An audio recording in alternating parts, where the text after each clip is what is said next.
The man known to history as the Marquis de Lafayette was born on the 6th of September 1757 in the Château of Chavagnac in the province of Auvergne in southern France.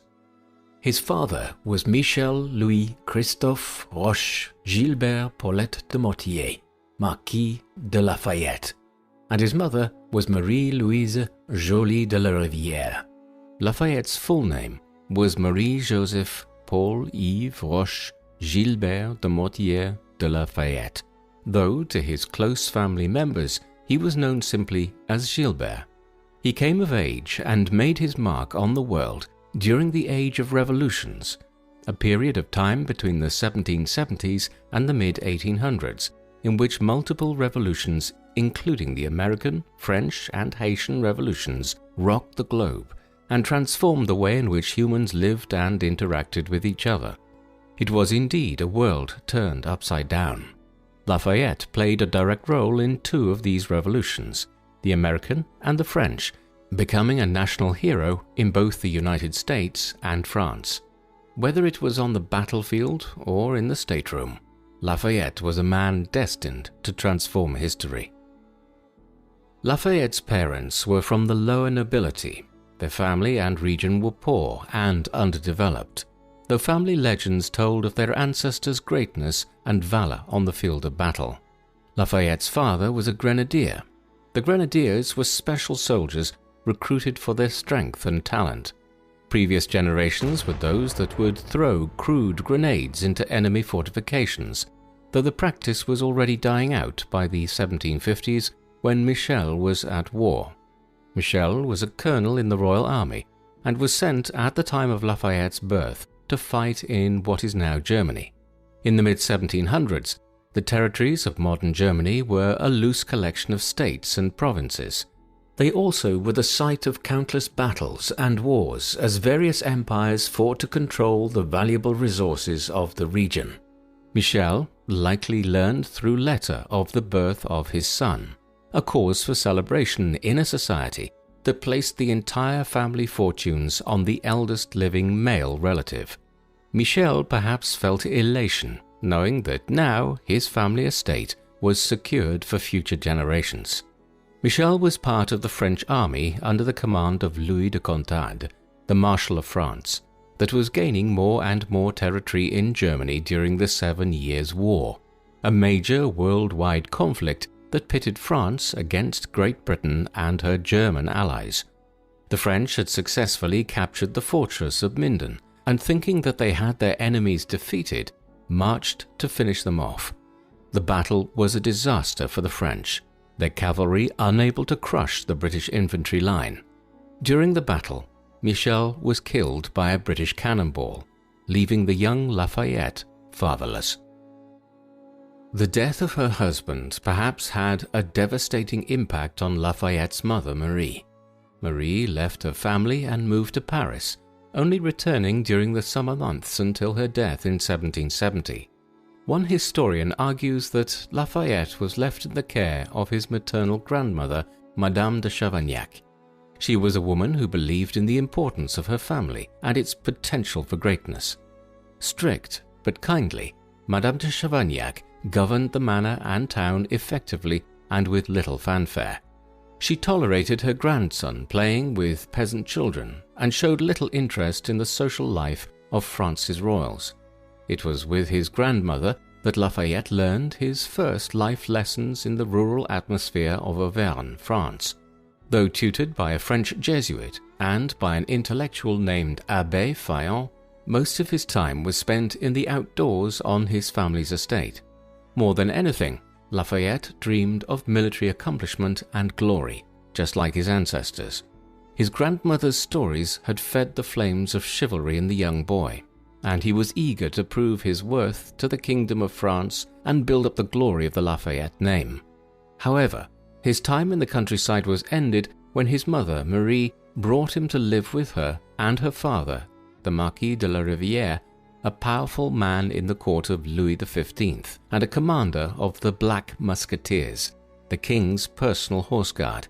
There, Marie looked to initiate Lafayette into the world of aristocracy and social graces. He was sent to school and he began attending balls.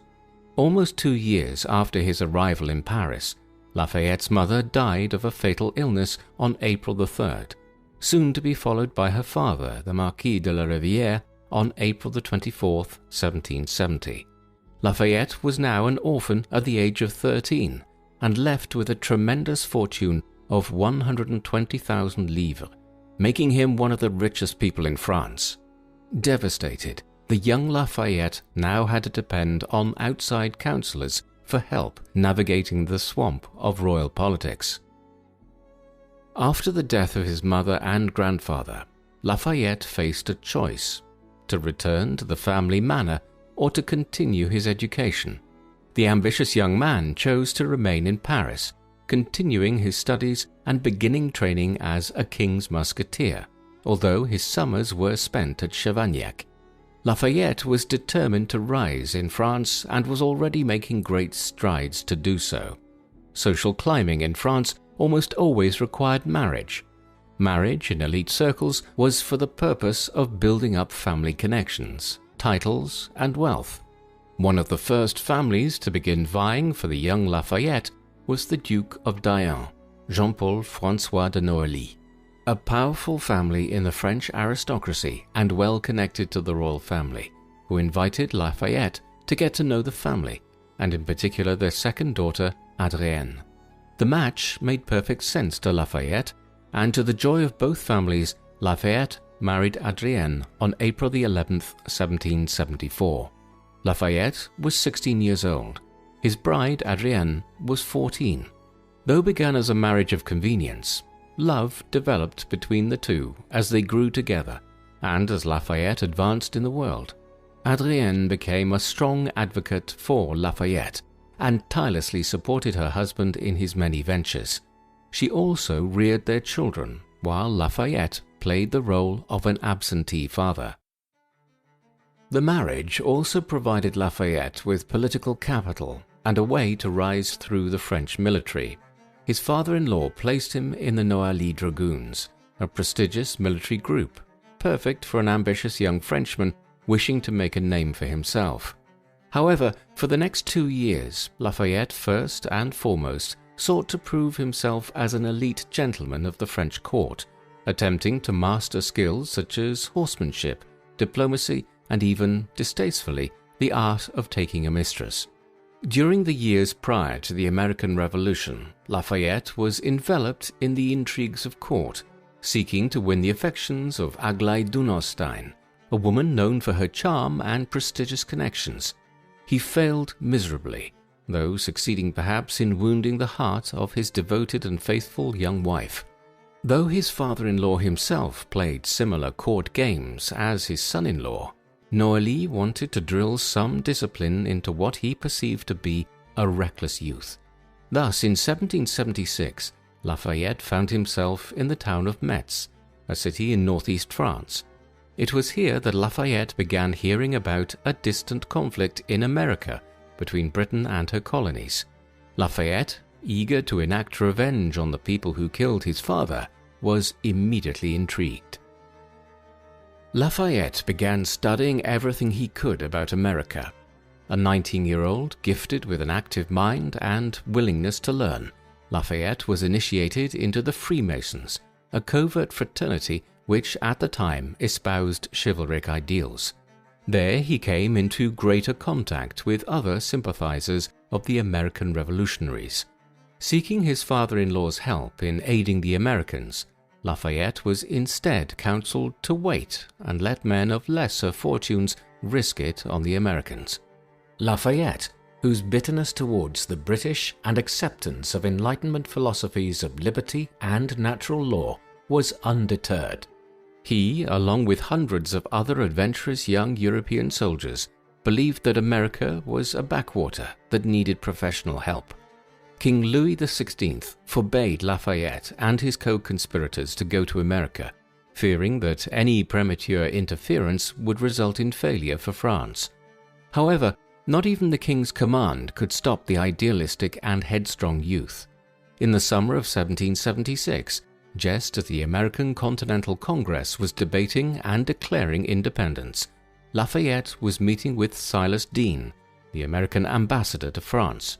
Lafayette argued that he was prepared to help the Americans, even willing to risk his vast fortune in order to come to their aid.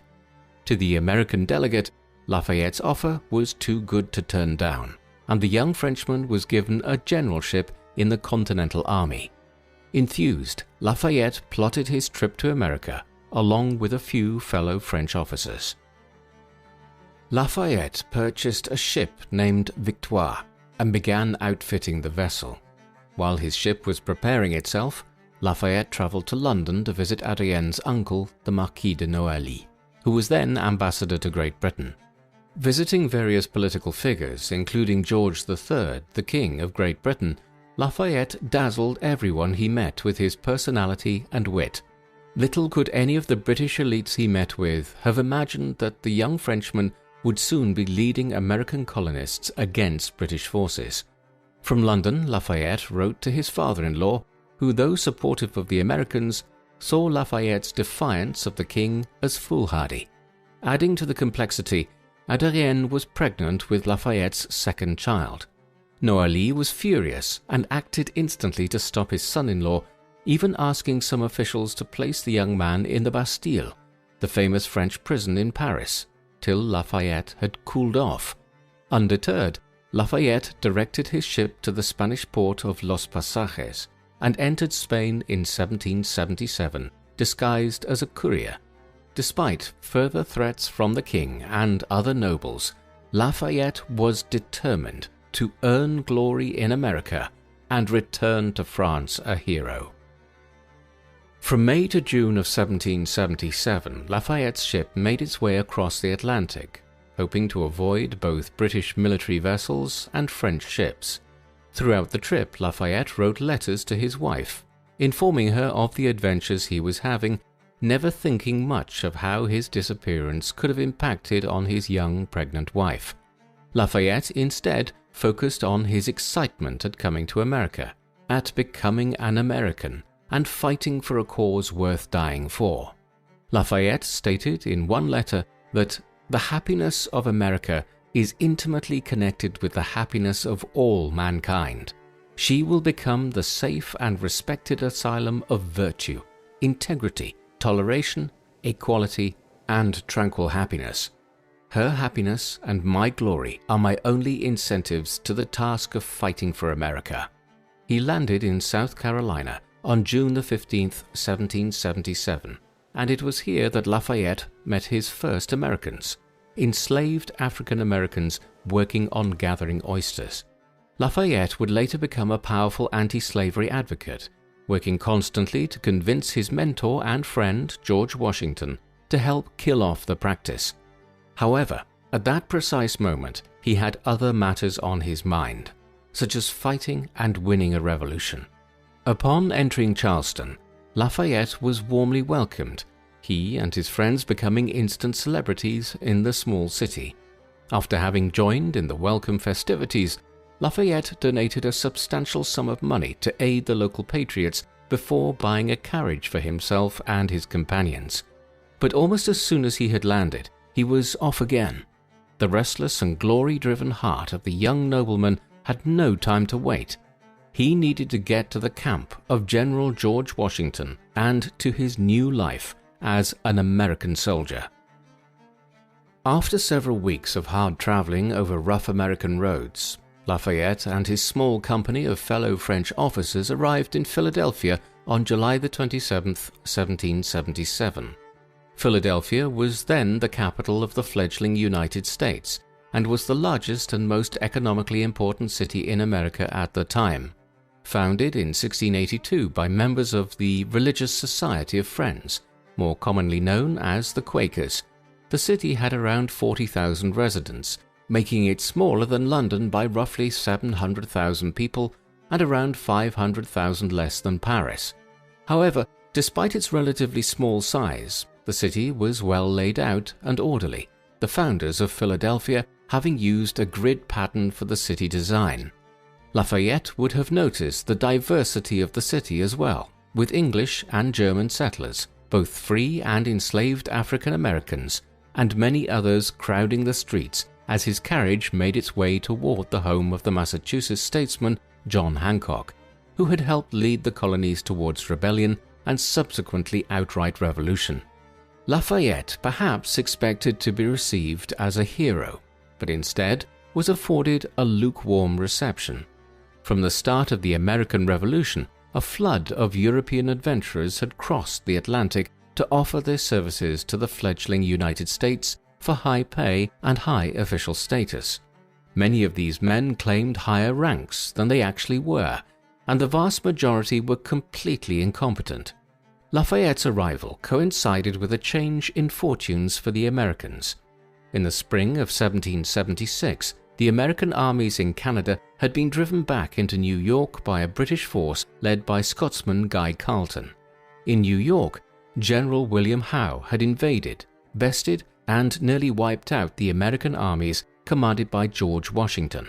Narrowly escaping New York, Washington retreated to defend Philadelphia. Washington's army had won several crucial victories at the battles of Princeton and Trenton, thus buying the American army more time.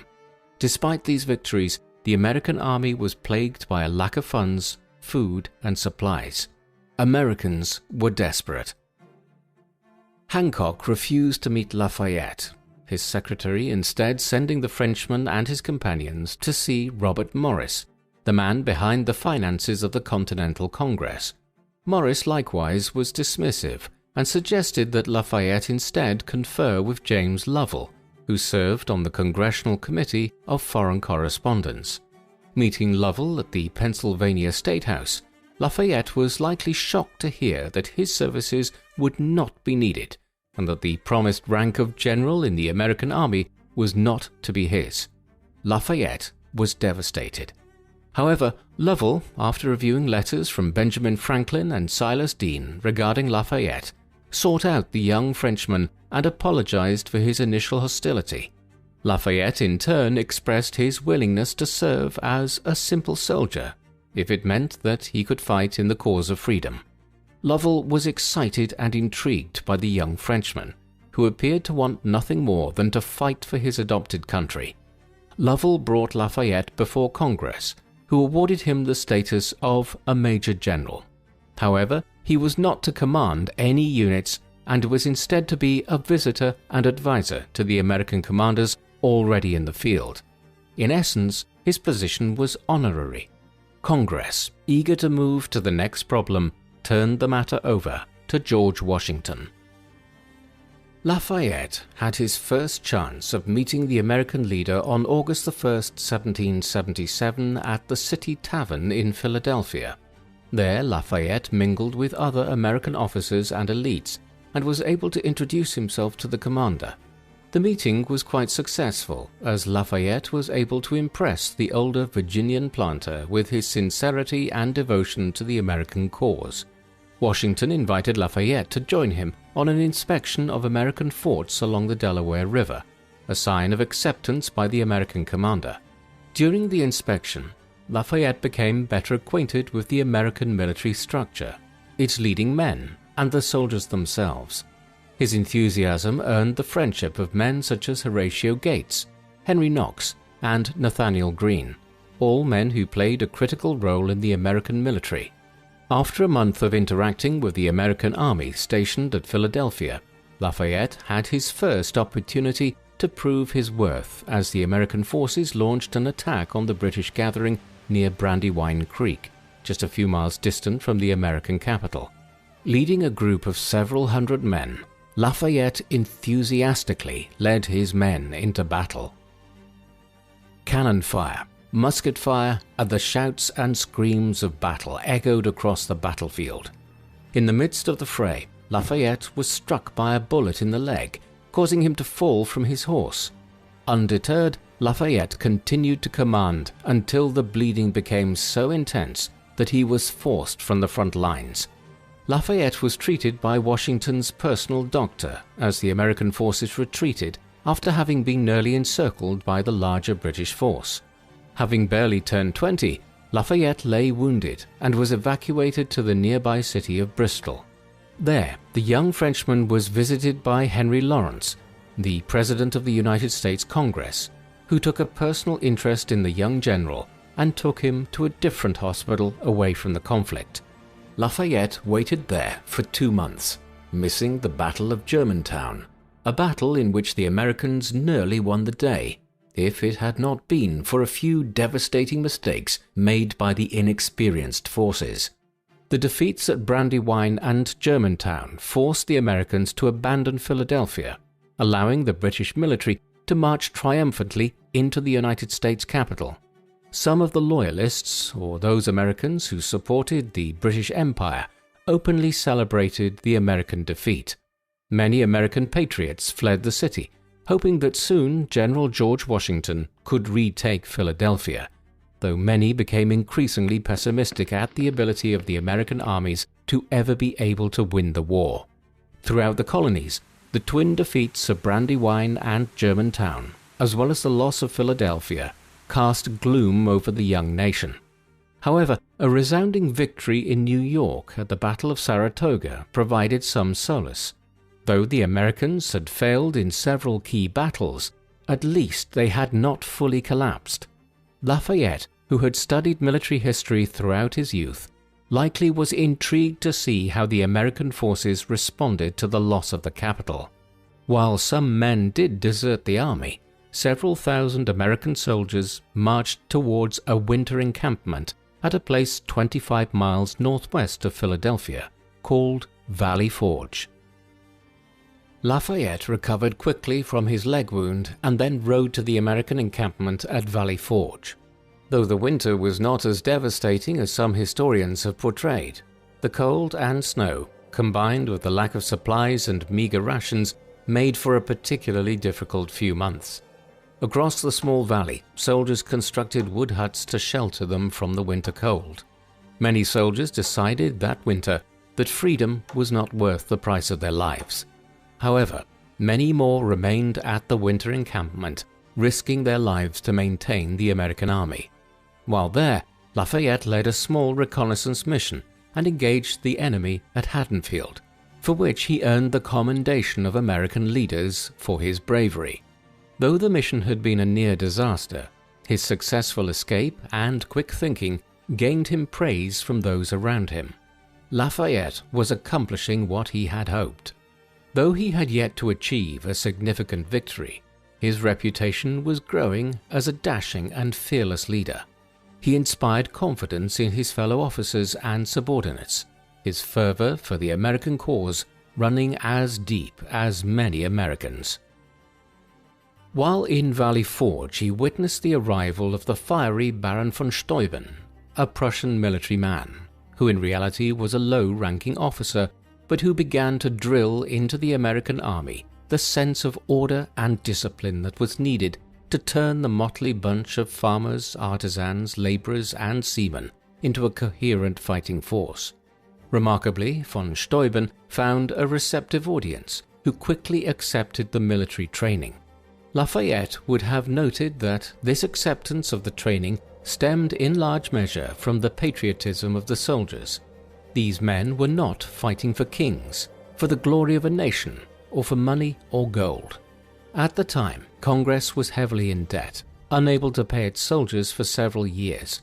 Lafayette likely would have realized that these soldiers fought for the ideals that had inspired himself to cross the Atlantic and risk his reputation, his fortunes, and his very life. The American cause of liberty, equality, and justice was the glue that held much of the army together. Lafayette believed fervently that his ragtag group could win, though when their victory would come was yet to be seen. As winter turned to spring and the cold winds coming down the Schuylkill River from the hills to the west subsided, the American army received welcome news.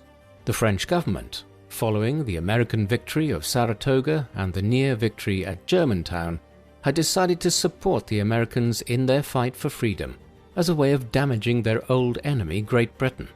Louis XVI had agreed to an alliance with the young republic, thus diverting much of Britain's strength and attention to defending its Caribbean sugar colonies from the French. Soon French forces would be sent to America to help drive the British from the American coastlines. Celebrations were held at the news as men and officers rejoiced at the change in fortunes. Then came the opportunity that Lafayette had been dreaming of since his arrival in America: the ability to command his own army in the field of battle.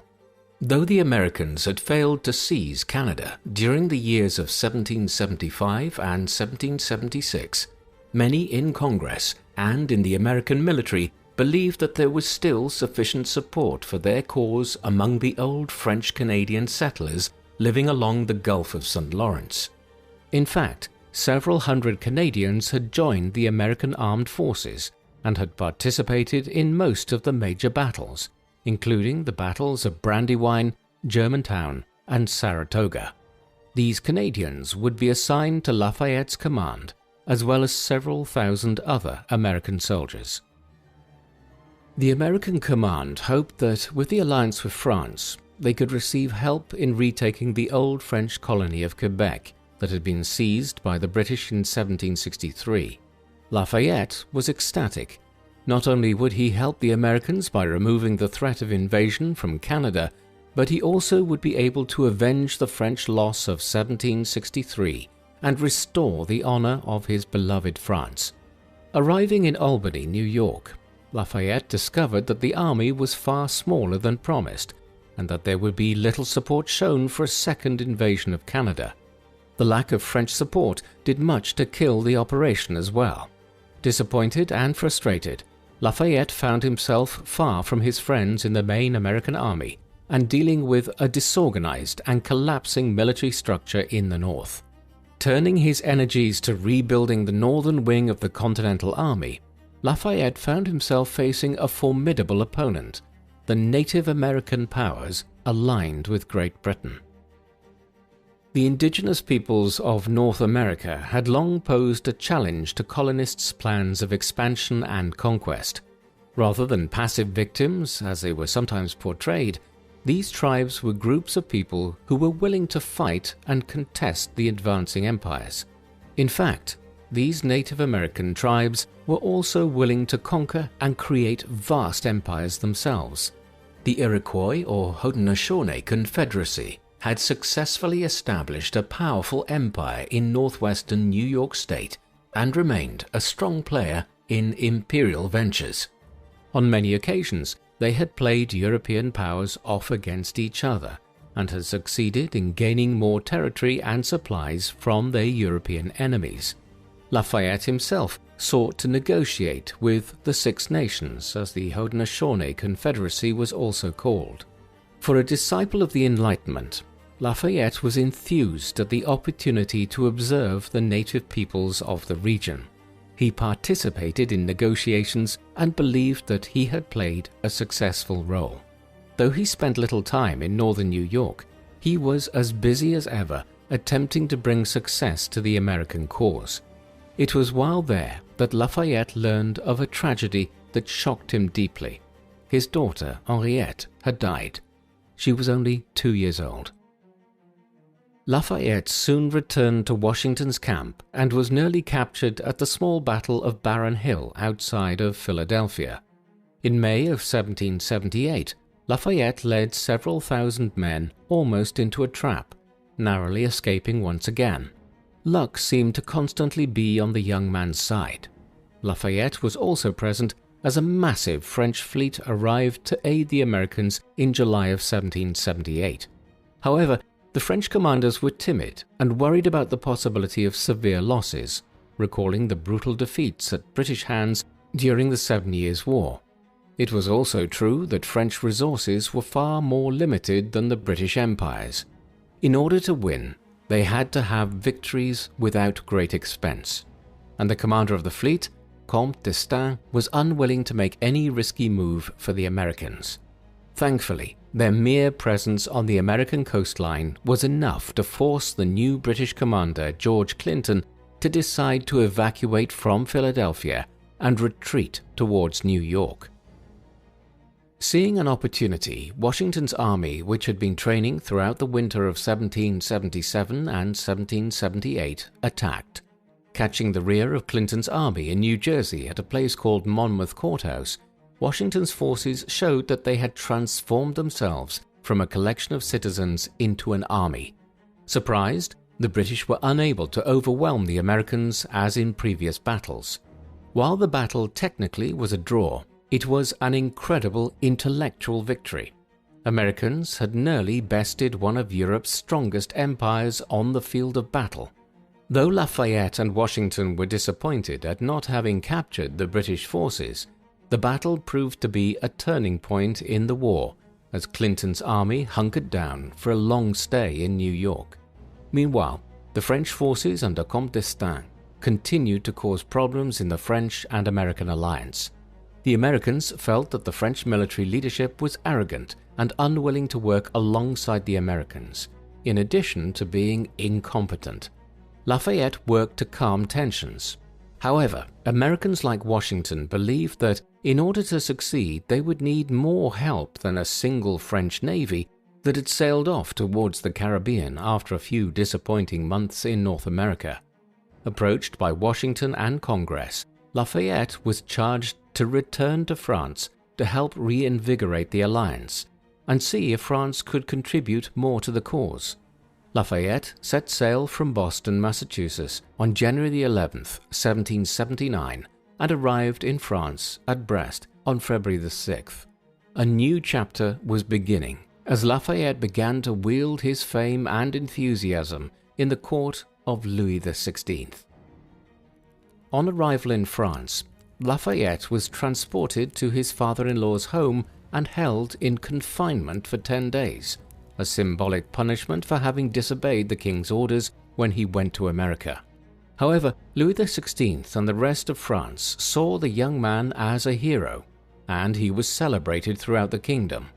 A constant stream of elites to his father-in-law's home illustrated the reality that Lafayette was no longer just a nobleman's son. He was a national celebrity and had all the world at his feet.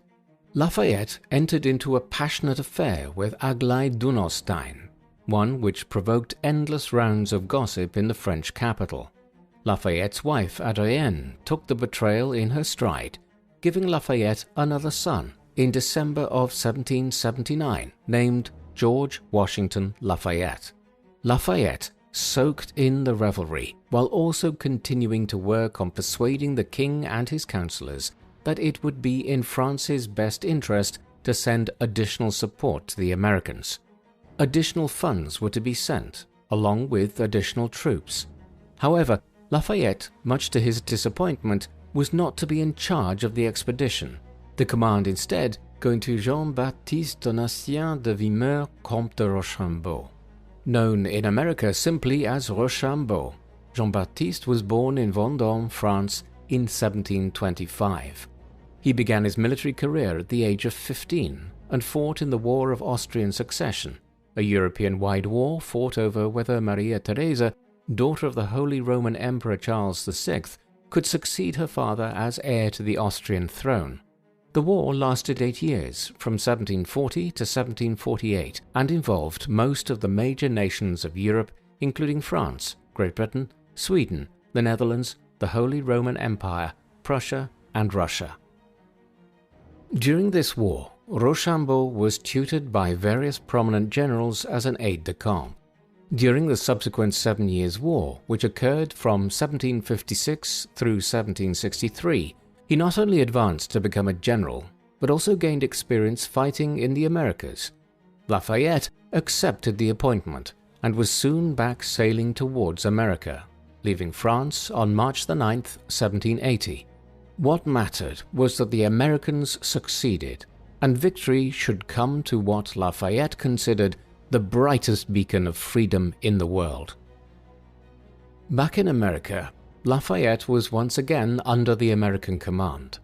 Welcomed back by Washington, Lafayette served as an intermediary between the newly arrived French forces stationed in Newport, Rhode Island, and the Americans. During Lafayette's absence, the war had shifted south to the southern colonies of Georgia and South Carolina. Led by Lord Cornwallis, British forces had captured the majority of the population centers in the two states. Only through a long, protracted guerrilla warfare campaign were the two states able to maintain some American control. Meanwhile, in the New York area, Washington had his armies encamped surrounding New York, waiting for the opportune moment to strike George Clinton's forces in New York City. Washington hoped that with the arrival of the French, a victory would be soon forthcoming. However, attacking New York was low on the priorities of the French, who saw the city as too well guarded. Instead, Lafayette and the French fleet sailed towards the Chesapeake Bay in Virginia to disrupt the British operations in the area. The American turncoat Benedict Arnold had launched an invasion of the region and had succeeded in driving many Virginian planters off their plantations. Lafayette arrived in late 1780 and began leading local American forces against the better supplied and armed British army. Though constantly undersupplied, Lafayette proved to be a talented general playing a constant game of cat and mouse with the larger British forces. Soon, Arnold's forces were joined by Lord Cornwallis's bedraggled army who had been pursuing Nathaniel Greene's Continental soldiers. By early summer of 1781, Cornwallis and his troops had begun to fortify Yorktown, a deep-water port where larger naval vessels could dock, at the orders of his commanding officer George Clinton. Sensing a prime opportunity, American and French leaders marched troops from New York and sent a naval squadron from the Caribbean, effectively trapping Lord Cornwallis and over 7,000 British troops. The siege of Yorktown had begun. On September 28th, Washington and his command of nearly 19,000 men began moving the siege lines closer to the British fortifications.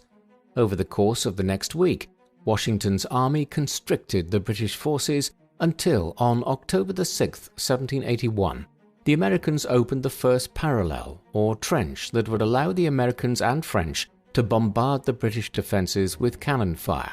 By October 9th, the American and French cannons were in position and opened fire on Yorktown. The bombardment continued until the night of October 14th, when the American and French forces launched attacks on the British outer defenses. The attacks were successful and further weakened the British.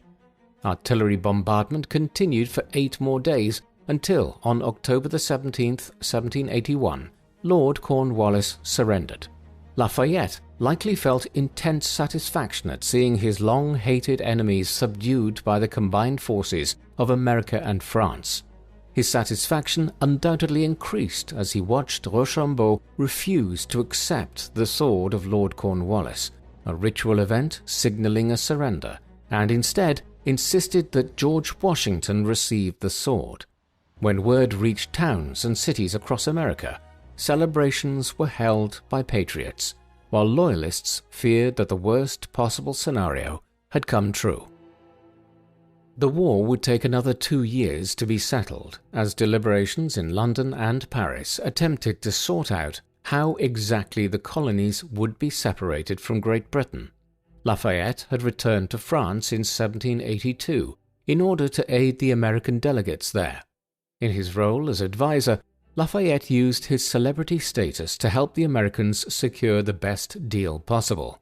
At the same time, Lafayette and his wife Adrienne had become favored by Louis XVI and Marie Antoinette, leading to their further elevation in social circles. Lafayette soon betrayed his faithful wife again, this time pursuing Diane Adélaïde de Simiane, considered one of the most beautiful women in France. Lafayette, riding high, soon convinced Diane to be his mistress, once again ignoring his faithful and dedicated Adrienne, who gave birth to his daughter Virginie. This affair would last for years, though at its end Lafayette and Diane remained friends. Despite the affair, his household remained harmonious, and visitors stopped by frequently to meet the couple. Some of the most frequent guests were Americans, who sought out the hero of the American Revolution. His home was a salon, and Lafayette was a man of letters, a product of the Enlightenment. His guests ranged from French elites, Americans, and even some Englishmen such as William Pitt the Younger. While Lafayette remained loyal to his king, ideas were brewing in France that threatened to unleash a revolutionary storm. For the moment, however, the victory over England and the freedom of America gave Lafayette enough to focus on. He turned some of his attention to convincing his mentor and friend George Washington to come to France. However, Washington refused to leave the United States, leaving Lafayette only one option: to go back to America himself. Leaving France in July 1784, Lafayette arrived in America to find a universal welcome. For Americans, the noble Frenchman could do nothing wrong. As he toured the 13 states, impressive celebrations were held and honors bestowed on the Frenchman. He visited Washington at Mount Vernon and celebrated the growth of the United States. Though the nation had many struggles ahead of it, Lafayette was convinced the Americans could and would succeed. When Lafayette returned to France in 1785, he continued his participation in the salon culture of Paris. Forays into mesmerism, a pseudo-scientific treatment for disease, as well as supporting other scientific endeavors, were all part of his persona as a man of the Enlightenment. Throughout 1786, Lafayette toured Central and Eastern Europe, observing Prussian military operations and touring Vienna, the capital of the Austrian Empire. He wrote to numerous friends across the Atlantic, particularly George Washington, advocating for the spread of liberty and uplifting mankind. One of the projects he gave considerable energy to was the destruction of slavery. Using his own funds, he purchased lands in Guyana in South America and began a free plantation for liberated slaves. A proponent of gradual emancipation, he could little conceive how brutal the environment of his plantation was, having never visited and only directed his operations from afar. Yet he believed sincerely that slavery could be ended if leaders such as his friend George Washington took up the call to advocate for emancipation. By 1786, Lafayette was a leader and social icon, a trendsetter, had seduced the most beautiful woman in France, and was a hero of both France and America. However, this fantasy Lafayette had built for himself started to crumble in 1787. The suicide of his lover's husband caused rumors and gossip to spread in the court, many condemning Lafayette for seducing a woman who had resisted previous advances. Not only that, but political turmoil was brewing as popular discontent grew among the people over the state of the French government. A friend to the king, Lafayette was still a Republican revolutionary at heart, and the next decade would demonstrate his willingness to connect with the masses. The American Revolution had unleashed a whirlwind on Europe that would take decades to subside.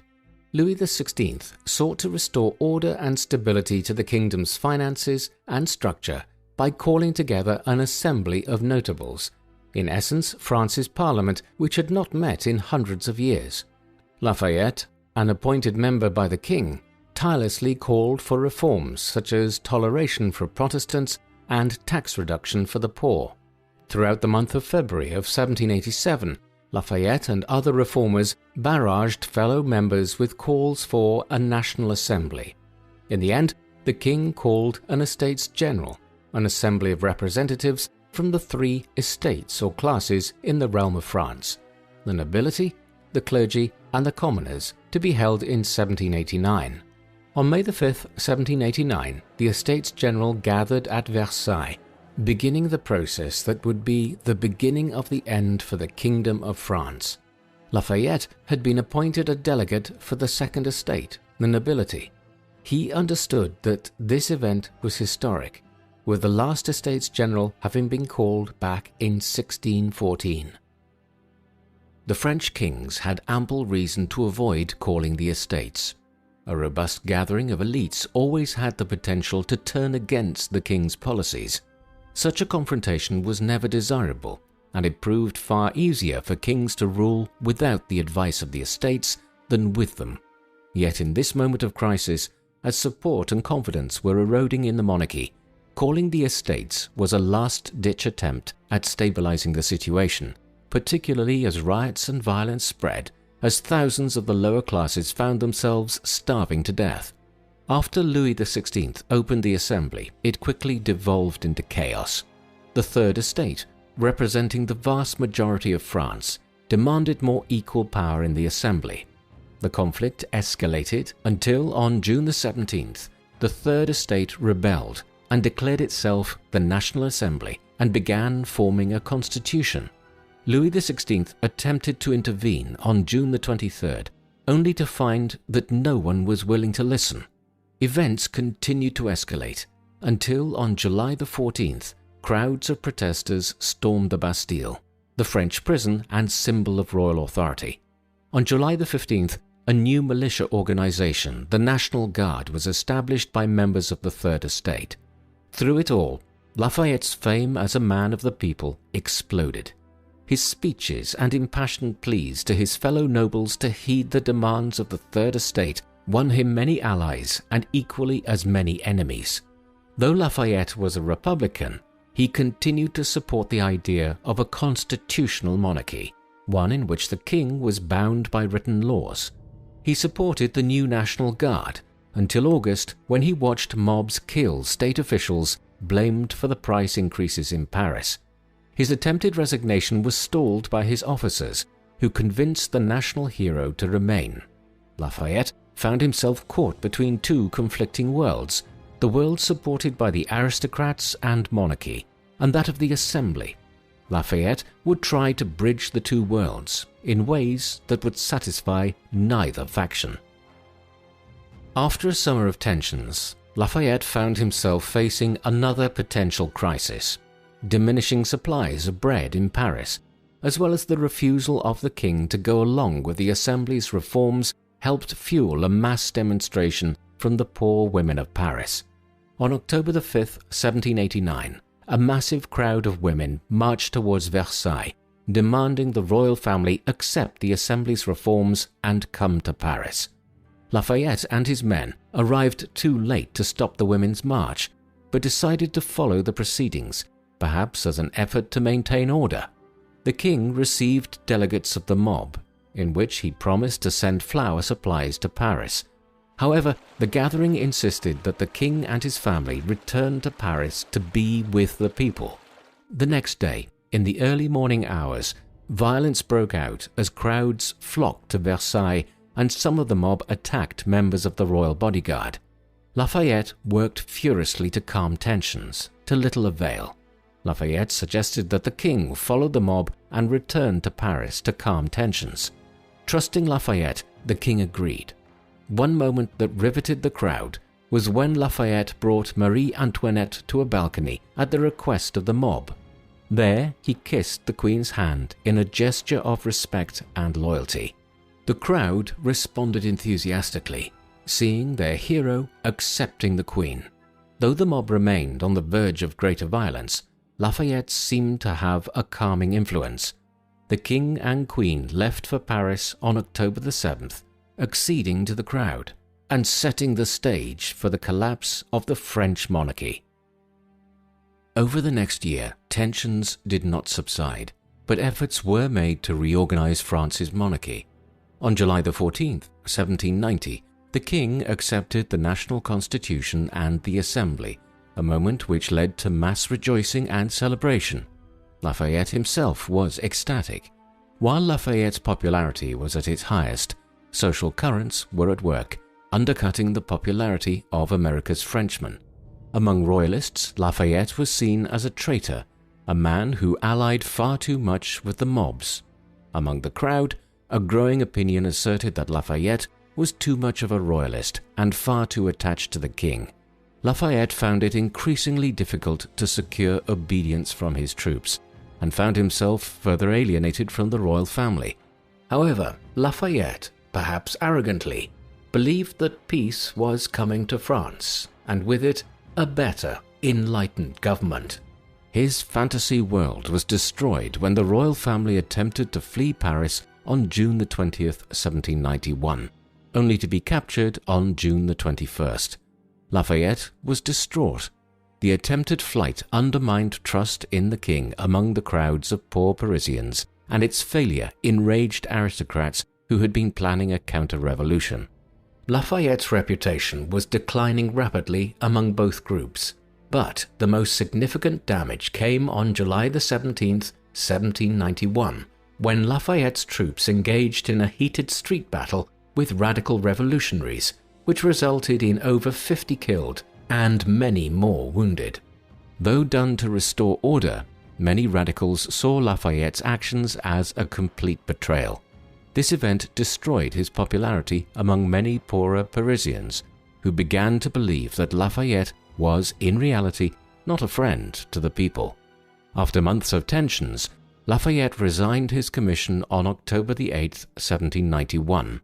He was 34 years old and now hated by both parties. Lafayette returned home to Auvergne, hoping to reset his career. Back home, Lafayette found that the local nobles were uninterested in interacting with him, though many peasants saw him as a hero. His few supporters in Paris attempted to have Lafayette made mayor, but he lost in a humiliating manner. However, his friends in the National Guard insisted that Lafayette be selected as one of the 3 commanders of France's army.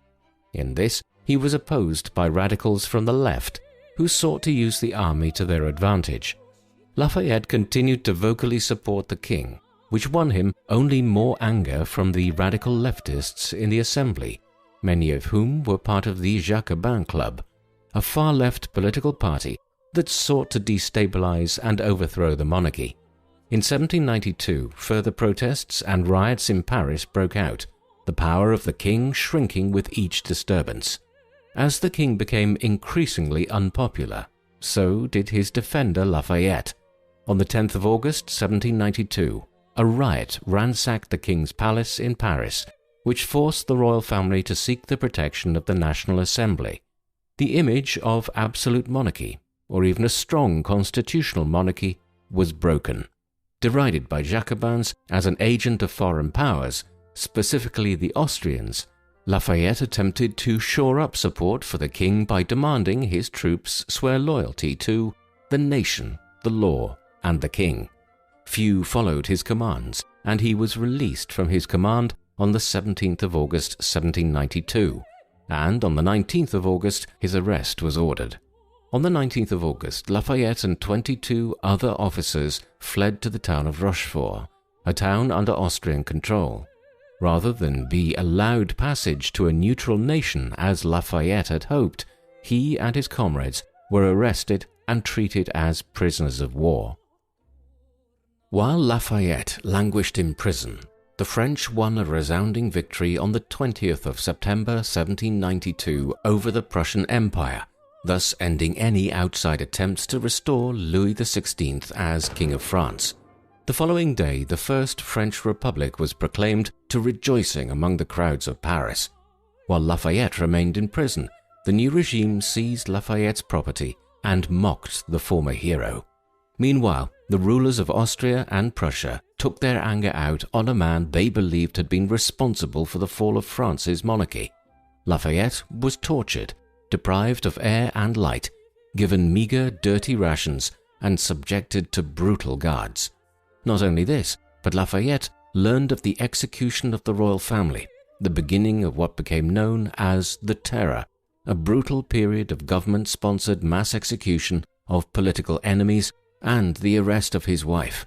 He would also learn that many of his wife's family had been murdered by the new republic. After gaining her freedom, Adrienne chose to come to the prison that held Lafayette and suffered with him.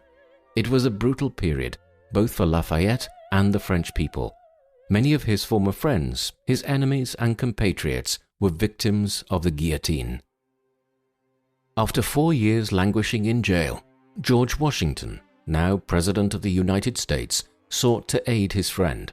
Though the United States was a young and a relatively powerless nation, the networks that Americans in Europe had built proved to be essential in securing Lafayette's release. Through these networks, France's new ruler Napoleon Bonaparte was able to force the issue.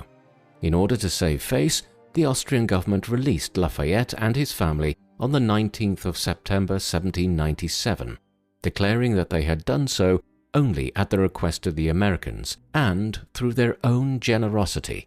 Though freed, Lafayette understood he would be unable to return to France and instead stayed in Hamburg, in what is today Germany, with his wife's aunt, the Madame de Tessé. The stay in Hamburg was punctuated by a near continual stream of visitors seeking the former general. Lafayette moved the family to a personal estate and then to Holland in 1798, but in the process nearly wiped out the family fortune. His wife, Adrienne, continually plied her networks in the French government to receive permission for Lafayette to return to France. However, her husband's vocal criticism of the French Republic, especially the leadership of the nation, made her work far more difficult. Lafayette, never a particularly patient man, forced the issue in November of 1799 when he entered France under a false name and travelled to Paris. When he was discovered, Napoleon was livid. However, he permitted Lafayette to stay if he avoided attracting attention. The former French hero acquiesced, and the Lafayette family, at long last, returned to France. The nation had changed immensely over the 7-year absence of Lafayette. The Republic had bled so much of its strength in internal strife and in the near-constant wars with its neighbours. From the ruins of the 1790s emerged one of the most powerful leaders in the history of modern Europe, Napoleon Bonaparte. Lafayette had a grudging admiration for the soldier from Corsica. Though he disliked his attacks on the liberal order and the distancing of France from the United States, he knew that it was Napoleon who had saved him and his family from a life in an Austrian prison. Bonaparte knew that Lafayette had the potential to be a problem to his rule. Rather than destroy Lafayette, Bonaparte sought to use him and intertwine him into the web of his followers. However, Lafayette continued to decry what he felt were Bonaparte's attacks on French liberty, a tactic that earned him little favour with the most powerful man in France. Still, Napoleon continued to offer Lafayette positions within his government, all of which Lafayette refused, eventually instigating a vendetta against the Lafayette family. Lafayette's son George Washington and his son-in-law Louis de Lasteyrie both served with distinction in the Emperor's armies, however were unable to rise in status despite their valiance and heroics. Eventually, the two young men withdrew from the army. Meanwhile, Lafayette continued to avoid public life and retired at his wife's chateau, La Grange. Here, throughout the early 1800s, Lafayette entertained guests and friends, welcoming them to what could have been described as a salon, a place where ideas and questions were freely shared and discussed. It was during this period that his wife Adrienne died from complications caused by her time in prison with her husband. Her death on the 24th of December 1807 left a void that no other could fill. 7 years under Napoleon's rule did little to change Lafayette's life. He avoided public debates and continued to receive guests at his home, all the while experimenting with farming techniques on his land. But the defeat of Napoleon and his exile in 1814 changed the course of France once again. The restoration of the royal family under the leadership of Louis XVIII was a time of reflection for France and for Lafayette. Had the past 30 years been meaningless? Lafayette welcomed the monarchy's return, so long as liberty was ensured for the people. However, his position remained compromised at the court as many royalists refused to forgive him for the role he played in destroying the royal family during the days leading up to the founding of the First French Republic. The restoration of the Bourbon monarchy was short-lived as Napoleon escaped from the Isle of Elba, where he had been exiled, and reinstated himself as ruler of France in early 1815. The royal family once again fled, and Napoleon began the project of winning the hearts of the people and driving out foreign powers from French soil. Napoleon once again attempted to woo Lafayette, but to no avail. Lafayette instead sought a seat in the Chamber of Representatives of France. Elected on the 8th of May 1815, Lafayette believed that his involvement could once again help shape the nation. bringing it closer to the ideals he had believed in since he first went to fight in the American Revolution. After the Battle of Waterloo on the 20th of June 1815, Lafayette moved quickly against Napoleon, using his position in the Assembly to declare the body to be in permanent session and declare any actions against it high treason. Napoleon, who had begun to try to undermine the Assembly, was forced to abdicate on the 22nd of June 1815. Lafayette had helped to strike the fatal blow against Napoleon's ambition, thus making him one of Napoleon's bitterest enemies. Soon after the fall of Napoleon, Louis XVIII and his allies quickly maneuvered to displace Lafayette and other assemblymen from places of power. Lafayette once again returned to his country estate to watch as political forces engulfed France once again. For many, Lafayette was a living symbol of opposition to the monarchy, and the king understood this clearly. Hatred for Lafayette among royalists reached new heights as they saw him elected to the Assembly in 1819 and become the voice of the opposition to the Royalist Party.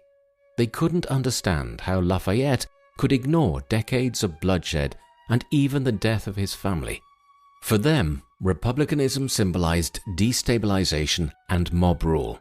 Thus, Lafayette's support was a tacit support in their minds for the Terror. From 1815 to 1820, France became more stridently royalist, as counter-revolutionaries, led by many former aristocrats, worked to destroy the effects of the French Revolution entirely.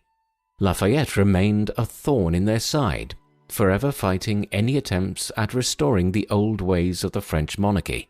Lafayette was fighting a losing battle, and in February of 1822, he aligned himself with an underground operation seeking to overthrow the government and establish a republic once again, this time with Lafayette at the head. The revolt was a miserable failure, and Lafayette was lucky to have destroyed the evidence that linked him to the planned uprising. He worked to save the men captured, though to no avail. 4 men, lowly non-commissioned officers, were executed on the 21st of September 1822. The failure of the uprising led Lafayette back to the limited role of assemblyman, where he continued to fight and berate the French monarchy for failing to keep its promises to protect liberty in the French nation. Lafayette, however, was defeated on the 24th of February 1824 by a conservative opponent. Cut out of the realm of politics, Lafayette decided it was time to journey to America and tour his second homeland once again. Lafayette arrived in America in the August of 1824 and was immediately given a hero's welcome. While his reputation had suffered much in Europe among both liberals and conservatives, in America all welcomed the hero of the Revolution. His arrival united Americans and elicited widespread celebration and adoration. He visited over 100 cities, his presence bringing out the best the city or town had to offer. Lafayette also visited old friends, such as Thomas Jefferson during his travels through the United States. In December, Lafayette visited the capital, Washington, D.C., where he was warmly received by Congress and the President James Monroe. Lafayette was the hero to all, and his travels across the nation only evoked greater celebration. After a year of touring, Lafayette bade farewell to his adopted nation, leaving the United States in September of 1825. For many Americans, meeting Lafayette was near sacred, as he represented the last of the founding generation of the United States. Lafayette took the celebration in his stride, refusing gifts he thought too extreme, but always showing love to the people. He departed with soil from the United States to place on his tomb. Now in his 60s and using a cane, Lafayette knew his life was nearing its final chapter. Upon arrival in France, Lafayette returned to hostility and suspicion. Royalists rightly believed Lafayette wanted the demise of the royal control of the nation and had been monitoring his estate with renewed vigor. However, they faced a man who had been renewed by a year in America and was more determined than ever to help liberate his beloved France. A new monarch, Charles X, had ascended to the throne. Charles respected Lafayette. However, Lafayette knew that Charles was deeply committed to absolutism, something Lafayette himself abhorred. Lafayette regained his seat in the Assembly in June of 1827. Immediately, the old Frenchman launched his offensive against the monarchy and its royalist supporters. Speeches constantly pressed against the maneuverings of Charles X and his court. Lafayette once again proposed universal suffrage, only to find that the court, particularly Charles X, refused to comply. As Lafayette galvanized the opposition, Charles X made a costly mistake in July of 1830 when he looked to suspend the freedom of the press and dissolve the Assembly. This action once again set off another revolution. After soldiers fired on protesters on the 27th of July, Lafayette determined to come to Paris and head the revolution. His old fire had not abated, and his willingness to fight monarchy was at an all-time high. Lafayette was placed at the head of the newly reconstituted National Guard, or the Citizens' Army. At 73, he was willing and ready to fight. However, unwilling to himself take leadership of the country, he instead endorsed the Duke of Orleans, Louis Philippe, as a constitutional monarch. On the 31st of July, in front of an anxious crowd, Lafayette made public his support by bringing the Duke to the balcony of the building in which Lafayette was staying, and in front of the crowd made a display of placing the French flag around the shoulders of the Duke. Lafayette hoped that the assurances of the Duke and the Duke's supporters that liberty would be protected would prove to be accurate. He was wrong once again. Appointed as the head of the National Guard under Louis Philippe's regime, Lafayette quickly became a thorn in the side of the new monarch. Constantly agitating for more changes, Lafayette could not help but lead opposition to the old order. The king, however, wanted some of the past to remain and worked to curb Lafayette. He did so in December of 1830 by making Lafayette's authority in the National Guard limited to the city of Paris, a blow to Lafayette's power. Undeterred, Lafayette resumed his opposition in the Assembly, castigating and fighting the new regime at every turn. However, he was wary of leading open violent opposition, such as on the 6th of June 1832, when his friend General Lamarque was buried. The crowd sought to use the body as a symbol of opposition, but Lafayette refused to encourage the revolutionary spirit of the people. In the end, Lafayette left the city, only to learn that an uprising following the funeral had been brutally crushed. For the remaining 2 years of his life, Lafayette continued to fight against Louis Philippe, constantly declaring his condemnation of the government. Filled with fire, Lafayette refused to lay down the weapon of his tongue in defending the rights of the French people. However, his health was in decline, and on the 20th of May, 1834, the hero of both the American and French revolutions died. Lafayette's death was mourned by thousands in France and across the world. Many saw the stubborn Frenchman as a symbol of freedom, a relic of the age of revolution when the world had turned upside down as revolution rocked societies to their core. His work was one of democracy and republicanism. Many saw him as a living standard of the ideals of a new age. However, he was also castigated for what many saw as naivety. In 1789, he had consorted with men who soon bathed France in the blood of their political opponents. Lafayette constantly agitated for freedom, which more than once ended in more deaths and violence. To this day, Lafayette's legacy in France remains mixed. However, for the vast majority in America, he has remained a hero and a true founding father, even till the present. What do you think of the Marquis de Lafayette? Was he a true hero, or was he actually a man who was naive and obsessed with revolution? Please let us know in the comment section, and in the meantime, thank you very much for watching.